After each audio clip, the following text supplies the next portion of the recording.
अब गोरक्षा के विद्यमान त्रुटिपूर्ण कानून एवं संघर्ष इस विषय पर अधिवक्ता श्रीमती सिद्ध विद्या जी हमें संबोधित करेंगे।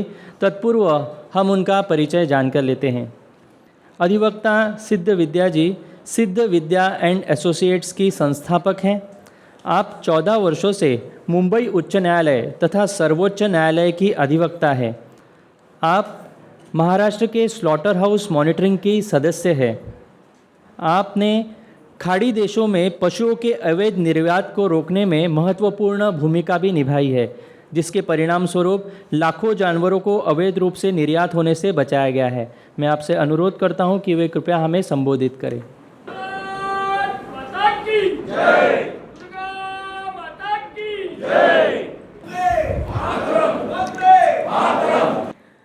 सभी संतों के चरणों में वंदन करती हूँ।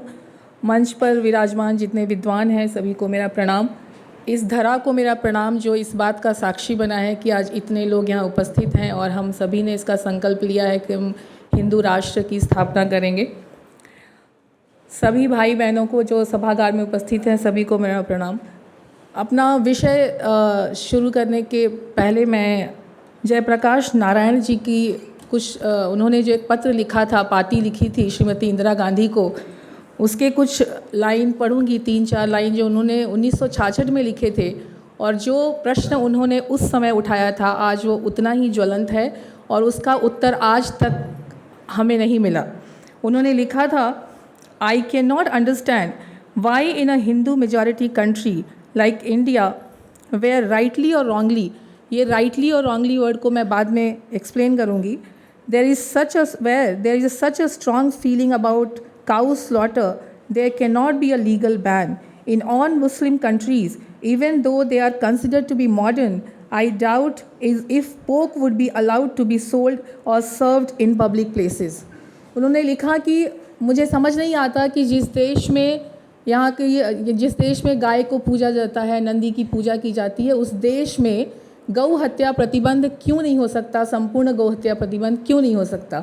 आज तक उसका उत्तर मुझे मिला नहीं था, लेकिन इस मंच पर आने के बाद मुझे उत्तर मिला। यहाँ आने के बाद वो इसलिए नहीं हो पाया क्योंकि ये हिंदू राष्ट्र नहीं है और जिस दिन ये हिंदू राष्ट्र बनेगा उसी दिन संपूर्ण गौ हत्या प्रतिबंध होगा। और जो ये गौ हत्या प्रतिबंध कानून की बात होती है, मैं इसको गौ हत्या प्रतिबंध कानून एक हिंदुओं के साथ छल मानती हूँ।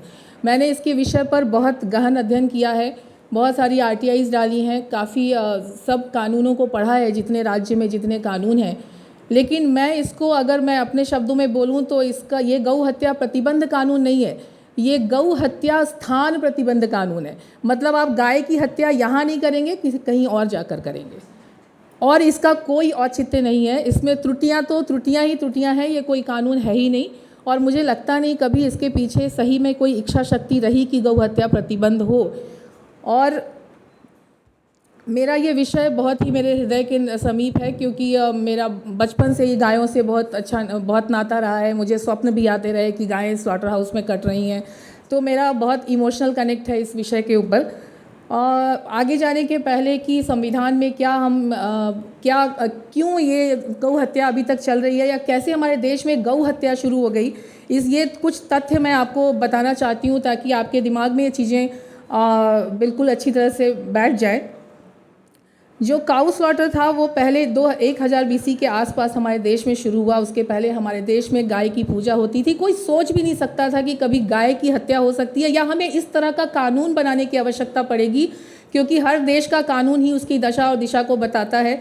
तो उस समय गौ हत्या नहीं होती थी। जब हमारे देश पर मुस्लिम आक्रांताओं ने आक्रमण किया तो जब आए, अरब से आए, ईरान से आए, अफ़गानिस्तान से आए, जहाँ भी आए, तो वहाँ पे वो भेड़ बकरी खाने की उनकी प्रथा थी। वहाँ पे ऊँट होते थे, वो खाते थे। वहाँ गाय नाम की कोई चीज़ नहीं थी जो वो स्लॉटर करते थे। लेकिन हमें सिर्फ अपमानित करने की दृष्टि से या हमें नीचा दिखाने की दृष्टि से उन्होंने यहाँ पर बकरीद में काऊ स्लॉटरिंग शुरू कर दी। तो ये शुरुआत वहाँ से हुई। ऐसे प्रमाण मिलते हैं, लेकिन उस समय गौ हत्या को लेकर समाज में बहुत उद्वेलन था कि क्यों आप बाहर से आप आए हैं, हमारे यहाँ गौ हत्या कर रहे हैं। इसलिए ऐसा भी रेफरेंस मिलता है कि बहुत लोग कि बाबर, हुमायूं और शाहजहां, कुछ लोगों ने, चूँकि बहुत बड़ा पब्लिक प्रोटेस्ट था, लोग इसको एक्सेप्ट ही नहीं कर पाते थे, उन्होंने भी अपने राज्य में गौ हत्या प्रतिबंध किया था कुछ हद तक। लेकिन सबसे विषम स्थिति तब हो गई जब 18वीं और 19वीं शताब्दी में ब्रिटिश आए। तो इस चीज़ को समझने की ज़रूरत है, जो मुसलमान आए थे वो गाय खाने की उनकी प्रथा नहीं थी, वो तो हमें अपमानित करने को या हमें नीचा दिखाने के लिए काम करते थे। लेकिन जब ब्रिटिश आए तो वो हमेशा से बीफ ईटर्स रहे हैं। वो 2000 साल से गाय का मांस, उनके यहाँ जो विदेशी गायें होती हैं उनका मांस खाते आए थे, और यहाँ जब आए तो उन्होंने यही चीज़ यहाँ भी शुरू की, क्योंकि उनको अब उनके जो सैनिक थे 20,000, बाद में बढ़ करके तो वो 19वीं शताब्दी तक आते आते तो 4-5 लाख की संख्या में हो गए। तो उन सबों के खाने पीने की व्यवस्था के लिए उनको काउ स्लॉटर करना था। तो ये यहाँ से, और उन्होंने इस कारण से जितने भी बड़े बड़े, जैसे मद्रास हुआ, बम्बई हुई या कोलकाता में, सब में बड़े बड़े स्लॉटर हाउसेस उन्होंने बना दिए। अभी वहाँ पे जब मॉडर्न स्लॉटर, उनके स्लॉटर हाउसेस बन गए तो अब उसमें कसाईयों की व्यवस्था करनी थी उनको, क्योंकि गाय काटने वाला भी कोई चाहिए। तो जो हिंदू थे वो तो ये जॉब लेते नहीं। अब उस जॉब को करने के लिए उन्होंने किसको चुना? जो कन्वर्टेड यहीं के जो लोग थे। हमारा किस तरह से हमको यूज़ किया गया, जो हमारे ही लोग थे जो मुसलमान में कन्वर्ट हो गए थे या जो क्रिश्चियंस हो गए थे और जो खटिक का या कसाई का काम करते थे, वो लोग धीरे धीरे स्लॉटर हाउसेस में नौकरी करने लगे और बड़े पैमाने पर स्लॉटरिंग होने लगी। लाला हरदेव सहाय का नाम सुना होगा आपने, वो बहुत बड़े गौरक्षक थे। उन्होंने ही अपनी आत्मकथा में ये लिखा है कि 500 सालों के जो मुस्लिम और मुग़ल काल था, जो उसमें प्रति वर्ष 25,000 से लेकर के 30,000 तक गौवंश की हत्या होती थी। लेकिन जब ब्रिटिश आए तो मैं महात्मा गांधी का एक स्पीच था जो उन्होंने मुजफ्फरनगर में 1917 में दिया था। उस समय जो गौ हत्या थी वो अब 30,000 के आसपास प्रतिदिन होने लगी। ये यहाँ से वो सिचुएशन वहाँ पहुँच गई। उसके बाद अब जब हमारे समाज में बीफ के प्रति एक घृणा, मतलब हमारा रिपल्शन था कि बीफ का नाम लेना या गाय का मांस के बारे में सोचना पूरे समाज में ये एक्सेप्टेबल चीज़ नहीं थी। उस चीज़ को एक्सेप्टेबल बनाने के लिए, जैसे नैरेटिव जो आप बोलते हैं, नैरेटिव सेट करने के लिए उन्होंने क्या किया, एक साजिश के षड्यंत्र के तहत उनके जो स्कॉलर्स थे उनको बोला आप संस्कृत का अध्ययन कीजिए, संस्कृत का अध्ययन करके अब उनका आप अनुवाद कीजिए।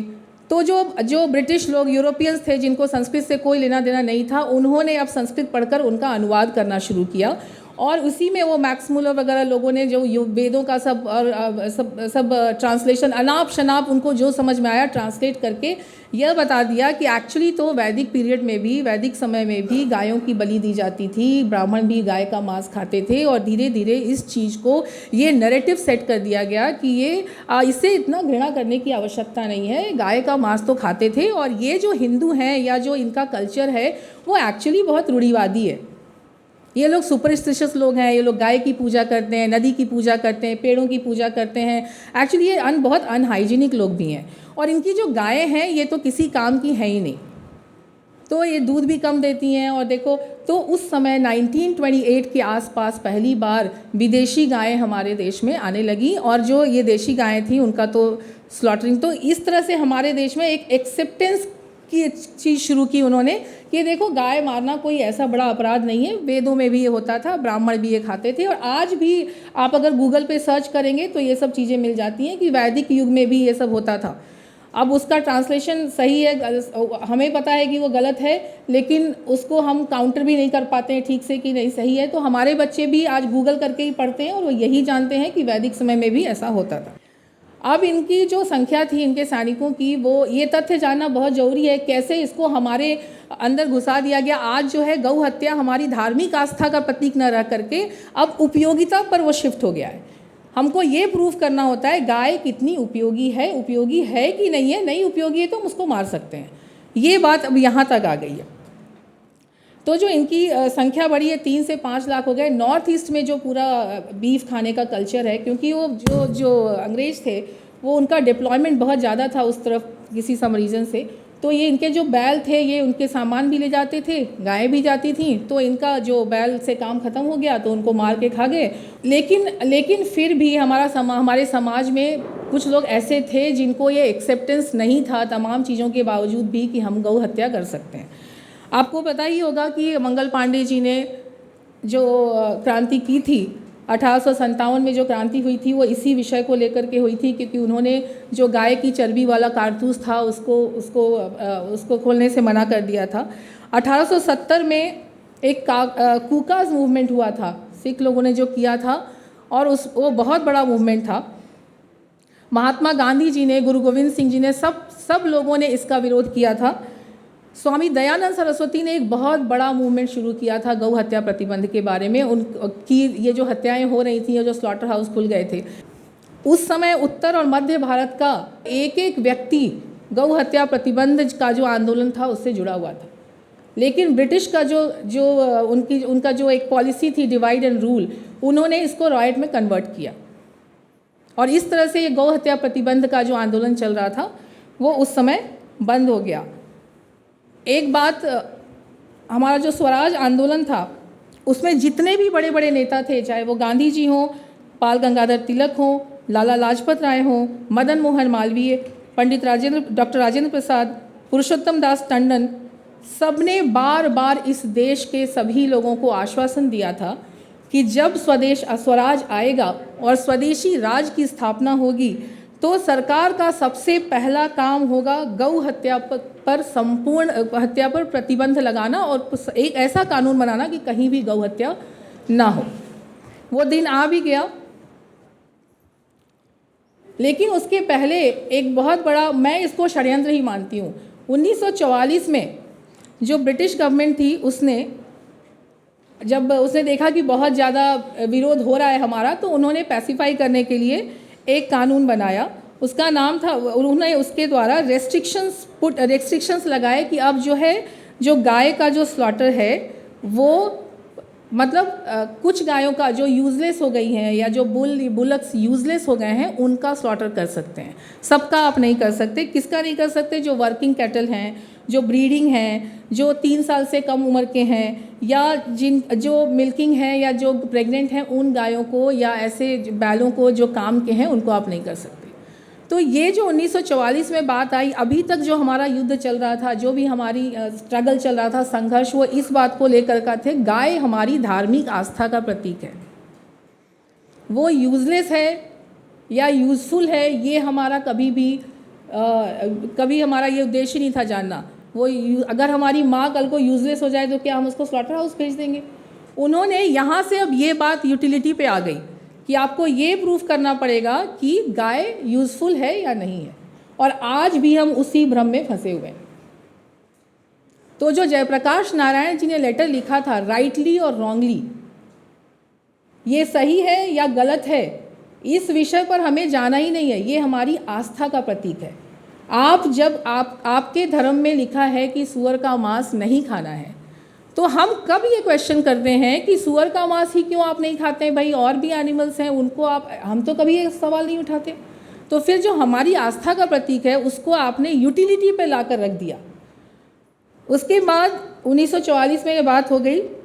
47 से 48 के बाद सरदार दातार सिंह की एक कमेटी बनाई गई, और सरदार दातार सिंह कमेटी ने इस बात को का पुरजोर समर्थन किया। उसमें काफ़ी सारे लोग थे जिनका अध्ययन था बहुत अच्छा, कि जब ये कानून बनेगा, ये गौ हत्या तभी रुक सकती है, संपूर्ण गौ हत्या, जब गौ हत्या प्रतिबंध को फंडामेंटल राइट का जो चैप्टर है उसके अंदर रखा जाएगा।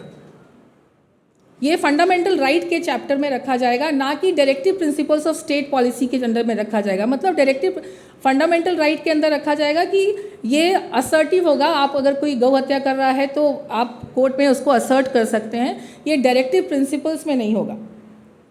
लेकिन उस समय की तत्कालीन सरकार ने इस चीज़ को मानने से मना कर दिया और कहा कि नहीं, ये कानून मैंडेटरी नहीं होना चाहिए। मतलब राज्यों को ये गाइडलाइंस दे दिया गया, डायरेक्टिव प्रिंसिपल्स गाइडलाइंस देता है कि आप इस तरह से अपना कानून बनाएंगे। तो अब ये सारा का सारा मामला जो है सो राज्यों के हाथ में चला गया। हर राज्य चाहे तो उस दिशा में कानून बना सकता है, और इस तरह से अब हर राज्य अपने अपने हिसाब से कानून बनाने लगा। हमारे देश में गौ हत्या प्रतिबंध है, ये एक छल है। सब जगह जब मान लीजिए, मैं महाराष्ट्र का एक उदाहरण देती हूँ। संपूर्ण गौ हत्या प्रतिबंध के लिए कितने दिन से लोग प्रयास कर रहे थे। जब गौ हत्या प्रतिबंध कानून आया, सभी बहुत खुश थे, गौ हत्या प्रतिबंध, संपूर्ण गौ हत्या प्रतिबंध हो गया। लेकिन क्या वो एक्चुअली बंद हो गया? नहीं। देवनार स्लॉटर हाउस जो है पशु वध गृह, वहाँ पे जानवर आते थे पहले और बैल वहाँ उतारे जाते थे। कितना दुर्भाग्य है कि विनोबा भावे संस्थान के लोग हर दिन 40 साल से वहाँ पर अनशन कर रहे थे। वो हर दिन अपना अरेस्ट देते थे, पुलिस उनको सिंबॉलिक अरेस्ट करती थी, बैल उनके सामने उतारे जाते थे। आपको सुनकर आश्चर्य होगा कि जो फिट टू स्लॉटर की बात की अभी किसी वक्ता ने कि फिट टू स्लॉटर का सर्टिफिकेट होना चाहिए, तो उनको फिट टू स्लॉटर का सर्टिफिकेट जो दिया जाता था वो किस आधार पे दिया जाता था? उपयोगिता के आधार पे। अगर बैल ब्रीडिंग के लिए अच्छे हैं या उनसे खेती हो सकती है तो फिट टू स्लॉटर नहीं है। आप उनको फिट टू स्लॉटर बनाने के लिए वहीं पर उनकी टांगें तोड़ी जाती थी। Now they are fit to slaughter. ये कितना आसान है। फिट टू स्लॉटर करने के लिए उनकी आंखें फोड़ दी, फिट टू स्लॉटर। तो इस तरह से उनके सामने ये सब चीज़ें होती थी और बैल कट रहे थे। गौ हत्या प्रतिबंध कानून आया, उन्होंने भी अपना अनशन समाप्त किया। इतने दिनों के बाद उनको लगा अब सब कुछ अच्छा हो गया। लेकिन जब महाराष्ट्र में कानून आया तो बगल के स्टेट में तो ऐसा कोई कानून नहीं है। तो अब हमें करना क्या है? बस ये बॉर्डर क्रॉस करके उस तरफ जाना है। सारे बॉर्डर स्टेट्स में मशरूम लेवल पे स्लॉटर हाउसेस खुल गए छोटे छोटे। अब ये बैल यहाँ नहीं कटते हैं, अब बैल बॉर्डर क्रॉस करके वहाँ कटते हैं। इस बीच में जब इस कानून को चुनौती दे दी, इकोसिस्टम आपको पता है बहुत तगड़ा है, पूरा इकोसिस्टम काम करने लगता है। सारा इकोसिस्टम बॉम्बे हाई कोर्ट पहुँच गया। बॉम्बे हाई कोर्ट ने उन्हें तमाम दलीलें दी। जो मुझे अभी तक याद है कि उन्होंने कहा कि माय लॉर्ड्स, केरला में बीफ, सपोज़ वहाँ पे तो बीफ बैन नहीं है, तो केरला में मेरी माँ ने मुझे अचार दिया, गाय के मांस का अचार, और मैं वहाँ से चला तो वहाँ तो सब लीगल था। जैसे ही मैं मुंबई एयरपोर्ट पे आया वो इलीगल हो गया और मुझे अरेस्ट कर दिया। तो ये तो कानून बहुत ही अनरीजनेबल है। सही बात है। केरला में बीफ अलाउड है, पश्चिम बंगाल में अलाउड है, वहाँ से एक आदमी गाय का मांस लेके महाराष्ट्र आता है तो यहाँ पे वो इलीगल हो जाता है। इसलिए इस कानून में कोई औचित्य नहीं है। और जो पोजेशन ऑफ बीफ जो क्रिमिनल एक्ट था वो सेक्शन हटा दिया गया और अभी ये मामला माननीय उच्चतम न्यायालय में लंबित है। तो आप ये जो कानून है इसका क्या मतलब है? गुलामल लोधा जी ने एक रिपोर्ट तैयार की थी और उसमें रिकमेंडेशंस किया था कि इस देश में संपूर्ण गौ हत्या प्रतिबंध होना चाहिए। मतलब हर एक कानून होना चाहिए और उसके लिए तो आपको संविधान में चेंज करने पड़ेंगे, क्योंकि कॉन्करेंट लिस्ट में तो ये है ही नहीं। यूनियन तो उस पर कानून बना ही नहीं सकता, स्टेट ही बना सकता है, लेकिन वो बिल पास नहीं हुआ पॉलिटिकल रीजंस की वजह से। तो आज भी जो ये गौ हत्या प्रतिबंध कानून है उस पर खुश होने की बिल्कुल भी ज़रूरत नहीं है। और जब तक हमारा कॉन्स्टिट्यूशनल अमेंडमेंट नहीं होगा तब तक ये गौ हत्या प्रतिबंध हो ही नहीं सकता है। सेकुलरिज्म को कॉन्स्टिट्यूशन में जोड़ा जा सकता है तो फिर इतने अमेंडमेंट्स होते हैं। अगर इच्छा शक्ति है तो क्यों नहीं गौ हत्या प्रतिबंध जो ये विषय है इसको कॉन्करेंट लिस्ट में डाल करके कानून बन सकता है। तो मेरा विषय बहुत छोटा सा है कि अगर इच्छा शक्ति होती तो ये बन जाता। आप अगर कॉन्स्टिट्यूशनल डिबेट पढ़ेंगे तो उसमें कुछ जो उस समय के मुस्लिम नेता भी थे, एक जयेश लारी थे और एक सैयद करके थे, उन लोगों ने भी इस बात का पुरजोर समर्थन किया था कि जो गौ हत्या का विषय है उसको आप फंडामेंटल राइट वाले चैप्टर के अंदर में रखिए, लेकिन उसको रखा नहीं गया क्योंकि उनका ये मानना था कि अगर इस विषय को आज यहीं पर पूरी तरह से इसका समाधान नहीं निकाला गया तो ये आगे चल के इस विषय को लेकर बहुत बड़ी डिफ़िकल्टीज़ मुसलमानों और हिंदुओं के लिए भी होने वाली है और समाज में वैमनस्य होने वाला है। लेकिन इस पर कोई गंभीर चर्चा की नहीं गई। एक 125E का एक कानून है, एक मोटर व्हीकल एक्ट रूल बने हुए हैं। बहुत मुश्किल के बाद, बहुत कोशिशों के बाद वो कानून बना। उस कानून ऐसा है, मैं बता रही हूँ इसलिए कि यहाँ बहुत गौरक्षक बैठे होंगे जिनको जानना ज़रूरी है। उसमें ऐसा लिखा है कि कोई भी एनिमल को अगर आप ट्रांसपोर्ट करते हैं तो you have to have a licence for transporting that animal. वो व्हीकल का लाइसेंस जो है एनिमल ट्रांसपोर्टेशन के लिए होना चाहिए और उसमें परमानेंट फिक्सचर्स होने चाहिए ताकि आप 4 से ज़्यादा या 5 से ज़्यादा गाय या बैल या बकरी जो भी आप लेके जाते हैं वो ना लेके जा पाएँ। और अगर आप पकड़े जाते हैं तो आपका लाइसेंस कैंसिल, मतलब आपके खिलाफ मोटर व्हीकल एक्ट में कॉग्निजेबल ऑफेंस बन सकता है। कानून अभी इस तरह के कानून बन रहे हैं जो कि अब हम उसमें फंसे रहते हैं कि हम गाड़ी पकड़ेंगे, हम ऐसा करेंगे। आप मुझे बताइए कि कई राज्यों में ऐसा कानून है कि आप गाय पर हत्या है जो शी काऊ है, लेकिन जो बुलक्स है उसको हम काट सकते हैं। तो अगर मुझे कहीं मांस की गाड़ी मिलती है तो आपके पास क्या ऐसा उपाय है कि आप देख के पता लगा देंगे कि ये गाय का मांस है या ये बैल का मांस है, या फिर ये भैंस का मांस है या गाय का मांस है। तो इस तरह के लूपहोल्स हमारे कानून में हैं और ये इतने बड़े हैं, ये इस तरह के इतने ऑब्वियस हैं, इसमें कोई बहुत बड़ा रॉकेट साइंस नहीं है लगाने का दिमाग। लेकिन मुझे नहीं लगता कि कोई इच्छा शक्ति इस तरह की है। जब एक बात बस और बताऊंगी, राज्यों ने जब अपने कानून बनाने शुरू किए तो बिहार राज्य में कानून आया संपूर्ण गौहत्या प्रतिबंध का, उसको एज यूजुअल चैलेंज किया गया सुप्रीम कोर्ट में। और उस समय सुप्रीम कोर्ट ने पहली बार ये बात बोली जो अंग्रेज़ों ने बीज बो दिया था 1944 में, कि अगर ये उपयोगी हैं तो फिर उनको, अगर उपयोगी नहीं है तो फिर ये पब्लिक इंटरेस्ट का विषय है, उनको जो अनुपयोगी है उनको रखने से क्या फ़ायदा। तो मतलब धार्मिक आस्था अब हमारा पैरामीटर ही बदल गया है। अब हम हमेशा कोर्ट में ये प्रूफ करते होते नहीं गाय का मूत्र बहुत उपयोगी है, गाय का गोबर बहुत उपयोगी है। अगर नहीं हो तो क्या, मैं मानती हूँ मेरे गाय का कुछ भी उपयोगी नहीं है, बट वो मेरे लिए तो धार्मिक आस्था का प्रतीक है ना। तो मुझे उस उपयोगिता वाले कॉन्सेप्ट में जाना ही नहीं है हमें। लेकिन वो उपयोगिता सुप्रीम कोर्ट ने वहाँ बता दी। और थैंकफुली 2005 में जस्टिस लाहौटी की बेंच ने, जब गुजरात ने एक ऑर्डर ऐसा ही कानून पास किया, तो उन्होंने बताया वहाँ पे गुजरात सरकार ने ये प्रूफ किया एक रिसर्च के हिसाब से कि जो 16 साल के ऊपर के बैल होते हैं वो भी उपयोगी होते हैं। उन्होंने इस बात की चर्चा की, उनका गौमूत्र, उनका जो मूत्र है, गोबर है, वो भी उपयोगी है और वो इसीलिए उसको आप कभी अनुपयोगी बोल ही नहीं सकते। तो जो वो 2005 में जो मैटर सेटल हो गया, अब ये पूरा इकोसिस्टम इस बात पे काम करना शुरू कर दिया इन्होंने कि वो जो डिसीजन सुप्रीम कोर्ट ने दिया था वो एक्चुअली फैक्ट्स के बेसिस पे दिया था। That was not a question of law which supreme court settled, it was a question of fact. और वो फैक्ट, वो रिसर्च को ही वो अब चैलेंज कर रहे हैं कि वो रिसर्च गलत था। तो अभी जो हमारा महाराष्ट्र का मैटर जब सुप्रीम कोर्ट में गया तो ये विषय वहाँ पर उठ गया। तो फिर हम लोगों ने गुजरात जा कर के वो सब देखा कि वहाँ से पता लगाया क्या रिसर्च है। पर अब वो चाह रहे हैं कि क्वेश्चन ऑफ फैक्ट्स पे चूंकि जस्टिस लाहौटी ने जजमेंट दिया था और वो फैक्ट ही गलत थे, इसलिए it has to go to the larger bench. तो इस तरह का इकोसिस्टम है।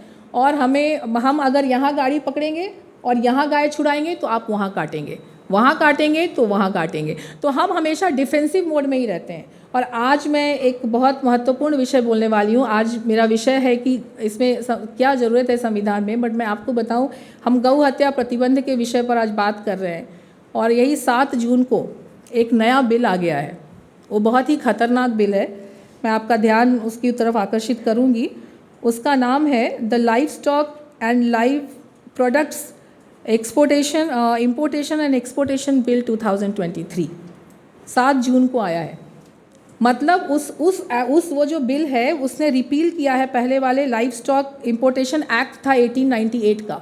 उसमें जो जीवित जानवर हैं, जो लाइव स्टॉक हैं, उनको बाहर हम नहीं भेज सकते थे, उनका एक्सपोर्ट नहीं होता था। पर अभी जो ये एक्ट बिल आया है और कल ही उसका लास्ट डेट था, 10 दिन के अंदर ऑब्जेक्शंस फाइल करने थे, उसमें अब जो केटल है, मतलब केटल उसमें लिखा है डिफिनेशन में, kettle means bull, bullocks and all that, वो सब कमोडिटी हैं। और अब उनको कमोडिटी की तरह आप कमर्शियल पर्पसेस के लिए एक्सपोर्ट कर सकते हैं।